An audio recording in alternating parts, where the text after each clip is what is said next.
brought his culinary magic to Clearwater's Harborview Center in March of 1997. Prior to that, he owned and operated Metro Catering Company in Tampa, but Chef Terzak's experience reaches far outside the Tampa Bay area.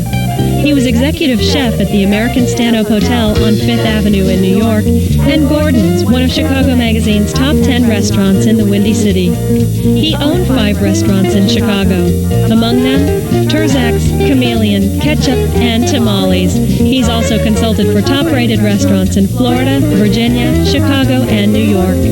Chef Terzak studied culinary arts at Dumas Père School of French Cooking in Glenview, Illinois, and was acknowledged by Food and Wine magazine as one of the top 60 chefs in America. For years, he hosted the cable TV series Great American Cookout, but now he's the host of What's Cooking, Harborview? Good morning, good afternoon, and good evening, and welcome to another edition of What's Cooking, Harborview.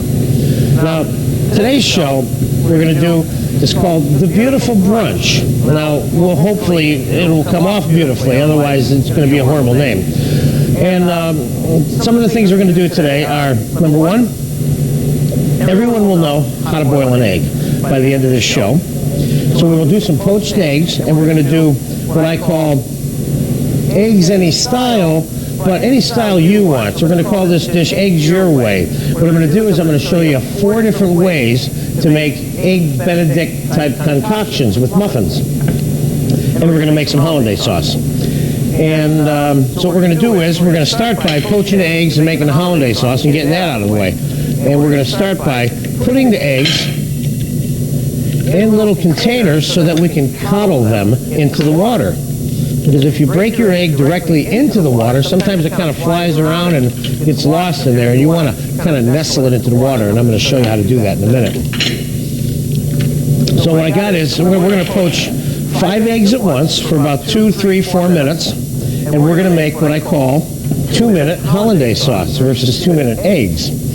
And we're going to do them both at the same time back on the stove right now. So let's go back to the stove. To poaching the eggs. What I have here is a pot of plain boiling water. Rule number 1 when poaching eggs is never put salt in the water, because salt makes raw eggs run and break. Now, I got about a gallon of water here, and I'm going to put about 1/4 cup of white vinegar in there. Now, that is going to keep our eggs held together during the time that it's cooking. Now, here they go. We're going to coddle the eggs into the water. Alrighty, now we are going to gently nestle those eggs into that simmering water, because we don't want them all busting around and falling apart. And you want to make sure the water, when it comes back to a boil, you want to turn it down to about medium, because you don't want it in a rolling boil. Okay. Now, we'll keep an eye on that real quick while we're doing the hollandaise sauce. Now, what I got here is I have 4 egg yolks and 2 tablespoons of cold water mixed together. And I got a pot of medium level simmering water. I'm going to put that on there. And we're going to start whisking. Now, the key to making hollandaise sauce, which for some reason everyone thinks is so complicated, but we're going to make it here in about 2 minutes, maybe 3 minutes tops, is that don't scramble the eggs and do it over a double boiler. And what you should do is you should figure 1 egg yolk per person in terms of sauce. So I'm going to make 4 things for you with poached eggs today, so that's why I used 4 egg yolks. Now you'll notice it's foaming up a little bit. I got to turn, let's get that out of there. We're going to turn that egg down just a little bit now that it came back to a simmer.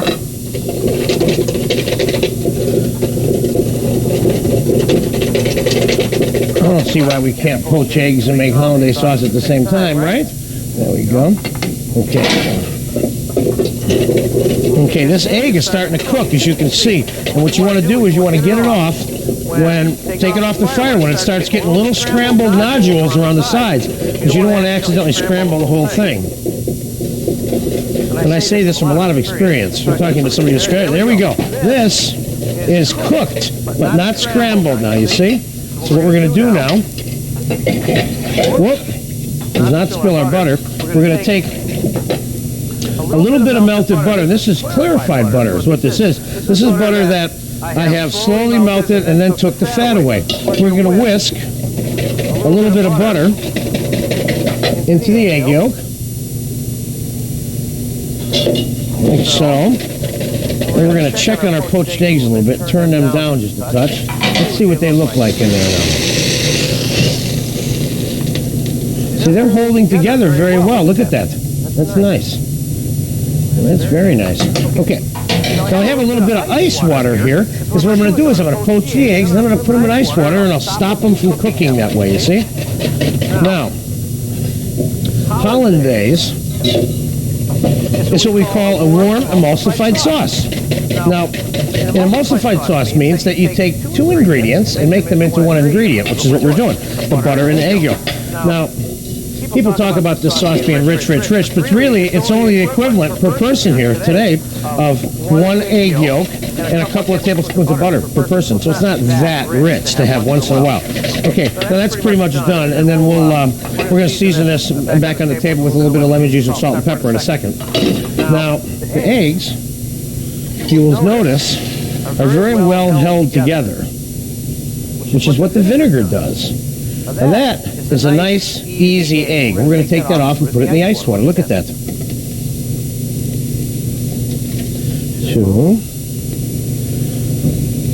3, 4, 5. There we go. Now, I'll show you how to reheat them, how to finish them, and how to assemble them so you can have eggs your way instead of my way. All right, let's take these eggs over to the table here now.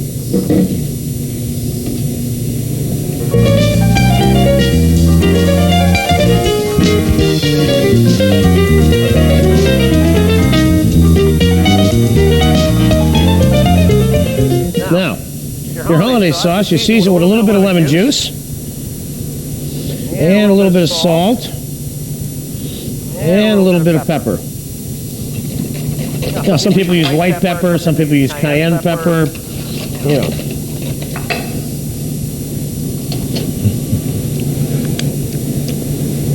Good. You might want to make it a little more lemony if you want. Now, the other thing you can do is you can put some fresh herbs in here, some tarragon, a little bit of vinegar if you want, and make kind of like a quasi-béarnaise sauce. But this is your basic hollandaise sauce, so don't tell me you can't make it in 2 or 3 minutes, because we just did it. All right. Now, what we're going to do is we're going to make 4 types of quasi-eggs Benedict. The first one we're going to make is one with ham, which is traditional. We're going to make one with turkey. We're going to make one with smoked salmon and tomato, and one with some squashes and tomato. So what I would do then, if you want to get a little bit fancy, is take your piece of ham and cut it out so it's in the same shape as the muffin. But you don't have to. It can be overlapping the sides of the muffin too and still look great. But I just thought we'd throw that in for fun. Now I'm going to put a little bit of salt and a little bit of pepper on this here. And I'm going to flash this in a hot pan here.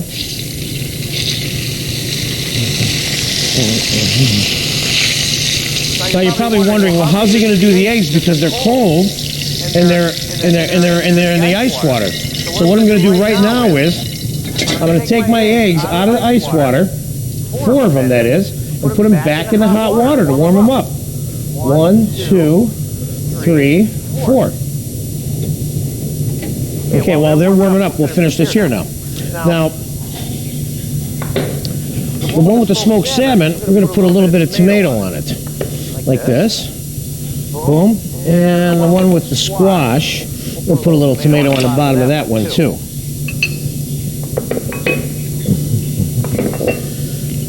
Oh, let's go like this here. Little pieces of zucchini and yellow squash on here. So this one will be more or less completely vegetarian.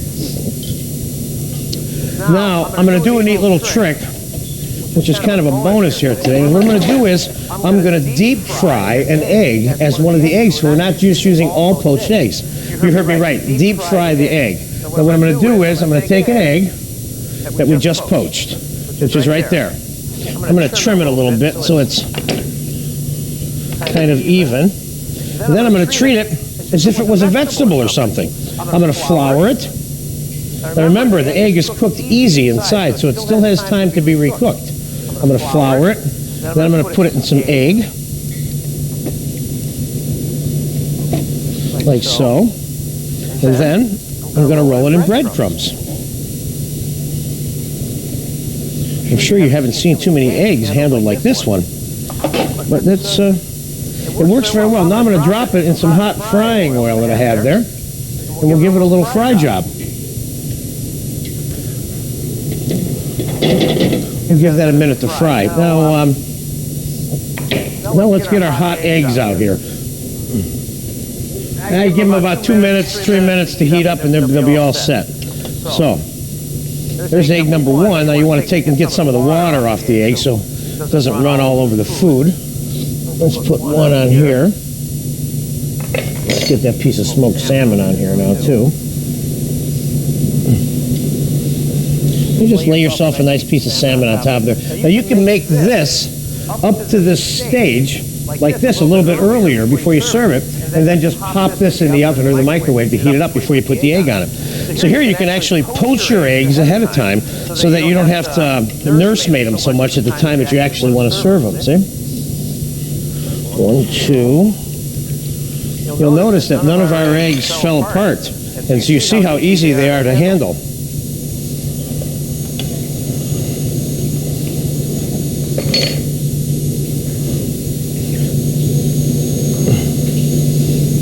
There we go. Now let's see how that fried egg's doing back there. Oh yeah, beautiful.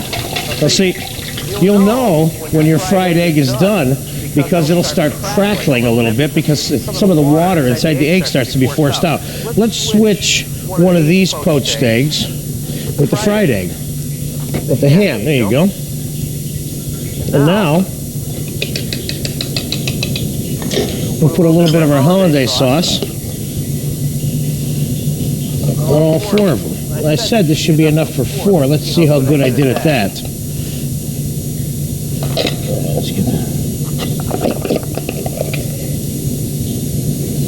Now, if your hollandaise sauce gets a little bit thick from sitting around, just put a couple of tablespoons or teaspoon of warm water in it to help thin it out. There you go. There you go. That's nice, nice, nice. Now here you have a little chopped parsley, and we'll do a little chopped parsley here. And then here, you can put a little bit of crab. I got some fresh lump crab meat here we can put for garnish on top of that one with the parsley. That's kind of nice.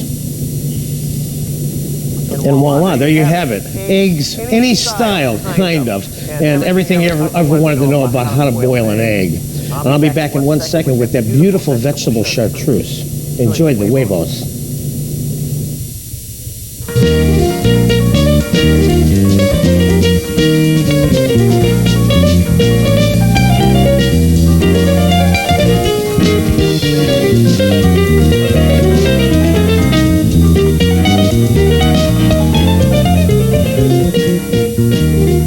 Alrighty, we are back with the vegetable chartreuse.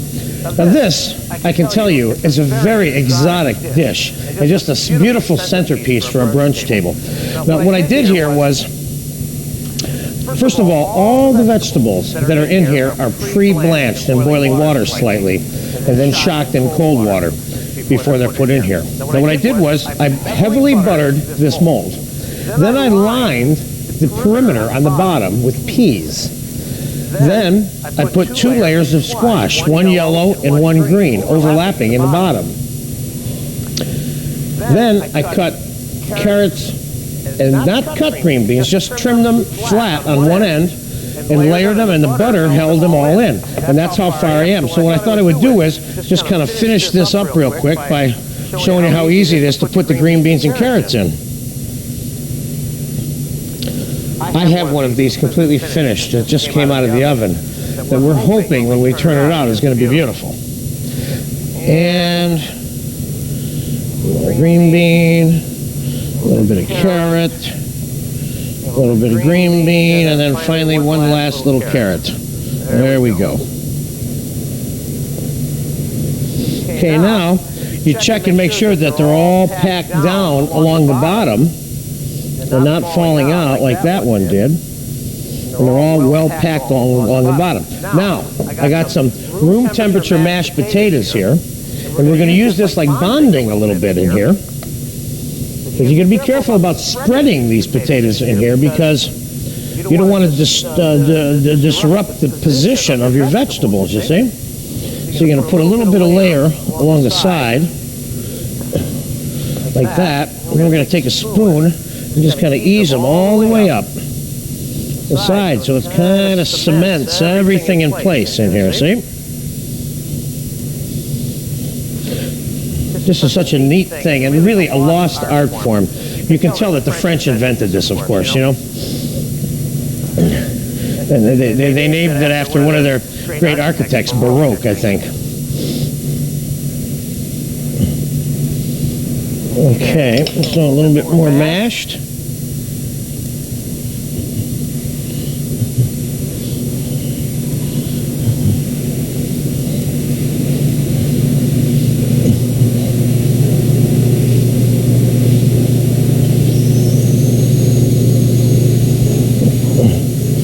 Okay, we can go with that. Now, we're going to line the mashed with some cabbage leaves all the way up to the top here.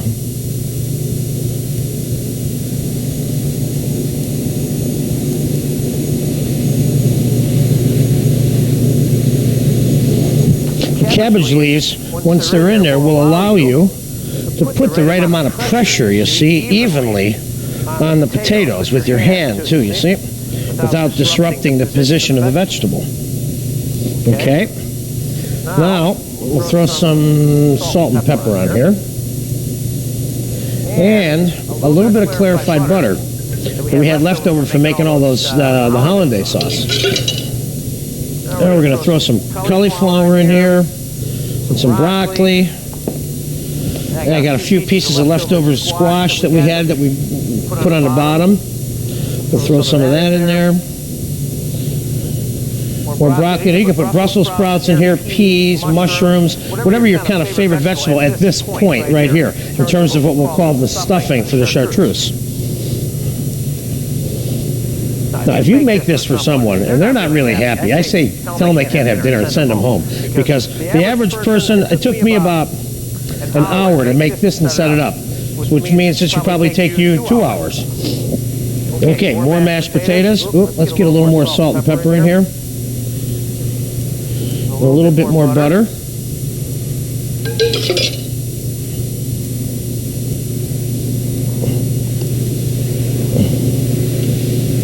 Now we're going to pack it down with the potatoes. And now, Louis, can you give me that roast knife, please? The slicing knife?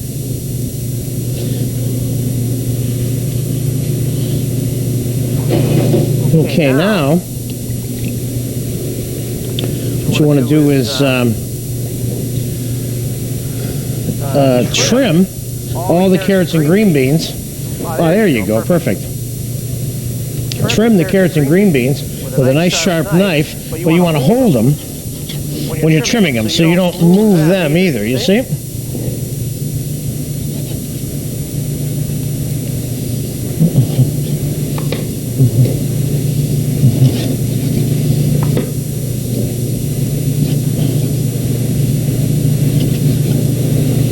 This is kind of neat.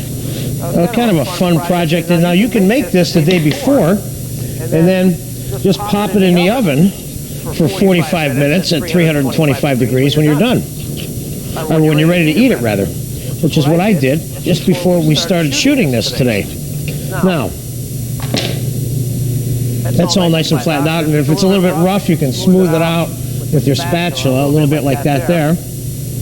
And then I covered it with plastic wrap and aluminum foil and put it in the oven. Now, if luck is with me, we will be able to successfully take this one out of the mold and you'll be able to see what it looks like. Now, I'm always just a little bit apprehensive whenever I do this because, God forbid, it shouldn't come out of the mold properly. First, I had foil on it. Then I had plastic wrap on it. And it's hot, so we're going to go like this and make sure this is centered because once you turn this over, you can't move it to the middle of the tray, you see?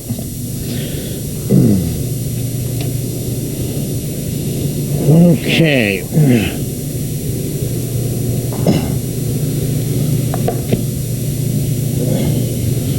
Well, do you feel lucky is the question. Let's give it a shot.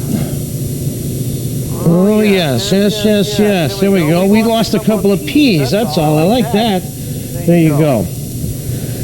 Now, at this point, I would either put a little butter sauce or some kind of little cream dill sauce around her, or something like that. But I would definitely, sop up the excess butter, because you want to make sure it's buttered enough so that if it comes out of the mold. There's a pea we don't need. Okay, what I'm going to do is just going to garnish this with a few little herbs. Some mint and some dill. Yeah, there we go. Voila, vegetable chartreuse a la française. I wish somebody would make this for me.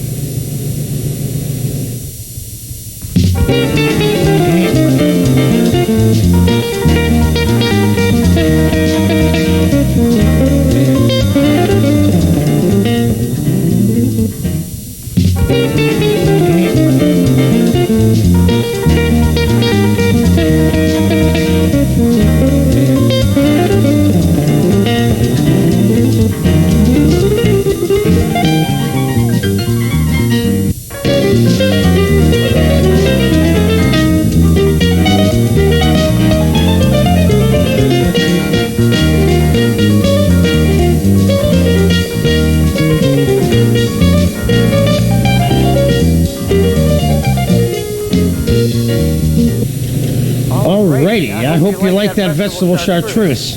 I really get a kick out of things like that. But I have something special now that we're going to finish this beautiful brunch out with, and it's what I call my drunken fruit compote that's served inside of a cantaloupe crown in crushed ice. First, the recipe for the compote. Fresh blueberries, fresh raspberries. Naturally, if it wasn't expensive, it wouldn't be good, right? No, I'm kidding, of course. All right, strawberries cut in half, and fresh, ripe peaches sliced. That is an absolute necessity for this. And depending on the fruit, the sweetness level of the fruit, a little bit of sugar. Now, here's the catch to this entire recipe. Fresh squeezed orange juice, Madeira wine.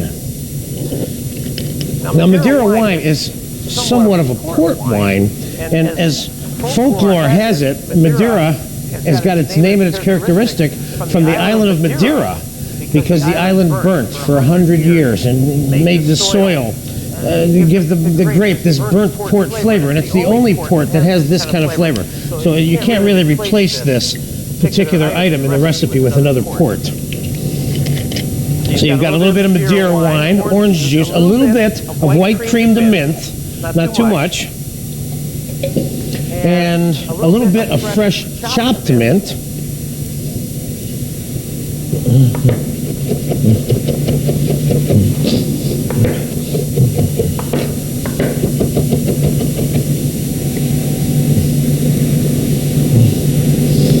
Okay. You see how it got its name, Drunken Fruit Compote, already. Now, we want a little bit of orange zest. Now, there's three ways to get orange zest. There's the old-fashioned zester that goes like this. It takes just the orange part, just the orange part off the outside of the orange. See, like that. And that's either chopped or left like it is and put inside the food. And then there's the modern zester, of course, which kind of collects it for you and pre-chops it, you see. Costs a little more, but it works very well. And then, of course, if you don't have either one of these tools, there's the original, which is take a little bit of rind off with your knife and cut it up.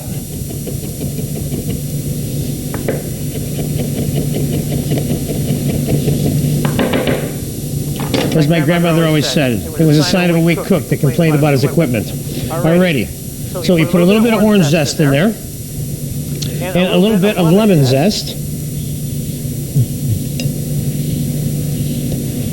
As you can see, this is obviously the easiest tool to use, because it chops it and grates it.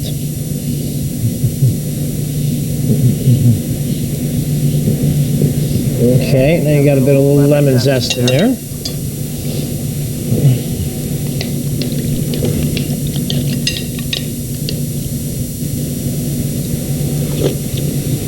This is good. I see why it's called Drunken Fruit Compote. It needs just a little bit more sugar and the juice of this lemon.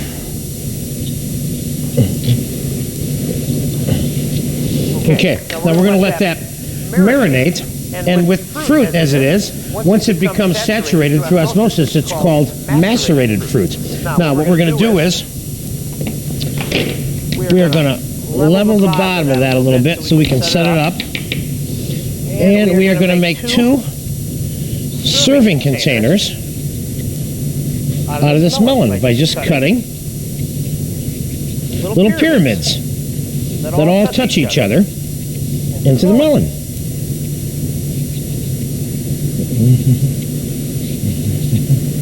Now you can let this marinate for an hour, 2 hours, even overnight if you want.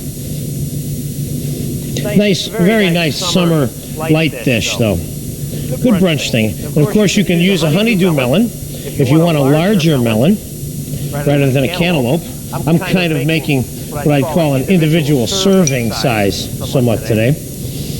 And just scoop the inside of this out so that you have room to put your compote.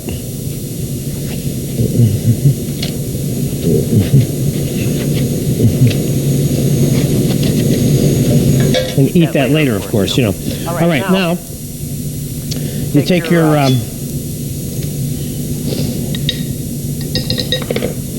fruit, put it inside. Make sure you got plenty of raspberries and blueberries on top. Give yourself a little bit of juice.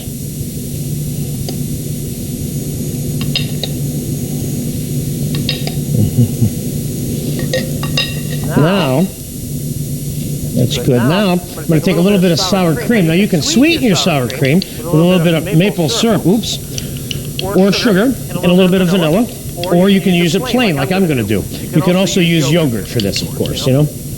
Just put yourself a little dollop of cream on top, and a little sprinkling of nutmeg, or a little bit of cinnamon, or a little bit of powdered cocoa. And then finally, we'll decorate this with a little mint leaf, like so, voila, and stick it in the crushed ice. Wow, that's kind of cute. If somebody served that to me on my patio, I'd be in heaven. They would own me for the rest of the day. That's all we're going to do for this week. But